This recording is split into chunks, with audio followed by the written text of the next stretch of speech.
Assalamualaikum warahmatullahi wabarakatuh. Ya, kembali di channel Safaris Imunologi. Ya. Kita masih membahas mengenai imunologi dasar. Ya.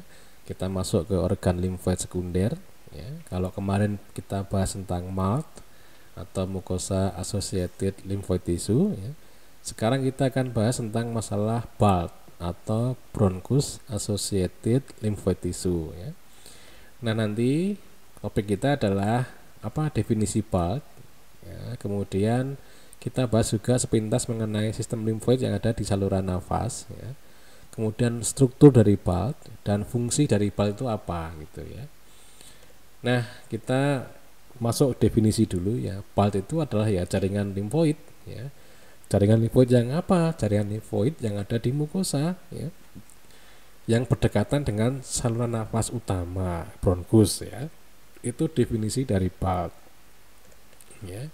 Nah, kita masuk ke sistem limfoid di saluran nafas, ya. Secara umum sistem limfoid di saluran nafas itu dibagi menjadi 3 bagian besar, ya. Sepertiga atas itu biasanya diperankan oleh mukosal limfoid tissue atau jaringan limfoid mukosa, ya. Nah, sepertiga bawah itu diperankan oleh sistem imun sistemik, ya, sedangkan yang sepertiga tengah itu campuran, ya, antara keduanya.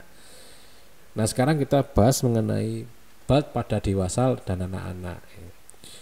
Nah, ini ada perselisihan ya di sini di kalangan para pakar, ya. Yang pertama mengatakan bahwa BALT itu atau bronchus associated lymphoid tissue itu tidak ditemukan pada manusia, ya. Nah, yang kedua sebaliknya, BALT itu ditemukan pada manusia. Nah, sekarang yang diterima itu adalah yang pendapat ketiga. Ini kebanyakan menerima ini, ya.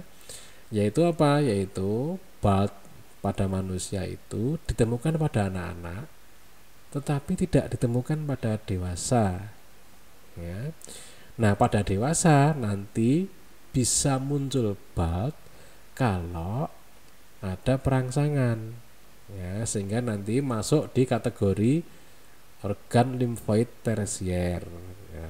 Sehingga di dewasa itu namanya bukan BALT tetapi iBALT atau inducible BALT, gitu ya. Nanti insya Allah kita akan bahas lagi mengenai iBALT ini di bab organ limfoid tersier, ya.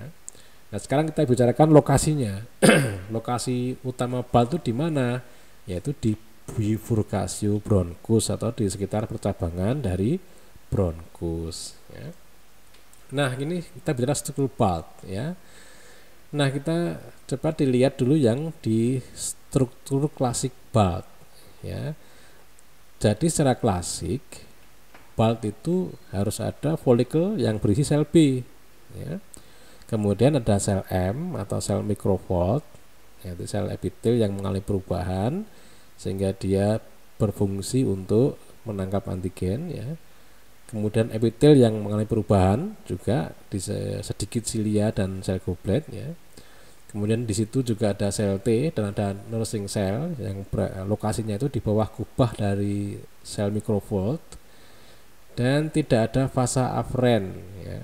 Nah, ini masih kontroversi ya fasa afren ini. Ada yang mengatakan tidak ada fasa afren, ini teori lama, ya.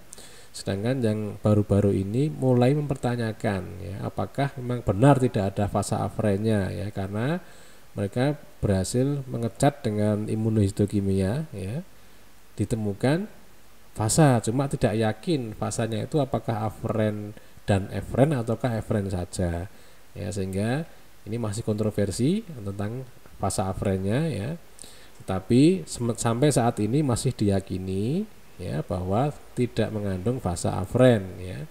Sedangkan fasa efrennya menuju draining lymphonodes, ya. Nah, di BALT itu ada high endothelial venule, ya, yang merupakan tempat lalu lintas dari limfosit. Nah, cuma kadang-kadang struktur ini tidak lengkap, ya, sehingga disepakati bahwa BALT itu minimal ada klaster limfoid pulmonal yang terdiri atas struktur sel B folikuler, ya. Jadi situ ada sel B folikuler dan ada folikuler dendritic cell. Kalau ada itu sudah bisa disebut BALT, gitu ya. Kemudian bagaimana respon imun yang terjadi di BALT itu? Yang pertama, antigen masuk ke dalam BALT itu melalui M cell atau microfold cell ya. Jadi M cell tadi disebutkan bahwa dia adalah epitel yang mengalami perubahan ya, sehingga dia bisa menjadi tempat masuknya antigen ya. Nah, yang kedua itu masih diperdebatkan ya, apakah mungkin ya antigen itu dibawa oleh sel dendritik melalui fase afferent ya, ini masih tanda tanya ya. Yang jelas yang sudah disepakati yang lewat M cell ya. Kemudian antigen yang masuk ke dalam BALT itu akan ditangkap oleh sel dendritik.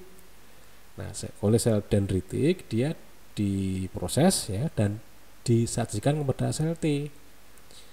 Nah, yang ketiga itu karena sudah disajikan kepada sel T, maka sel T menjadi aktif gitu ya. Nah, aktivasi sel T itu bisa menjadikan sel T yang efektor atau bisa menjadi sel T yang regulator gitu ya.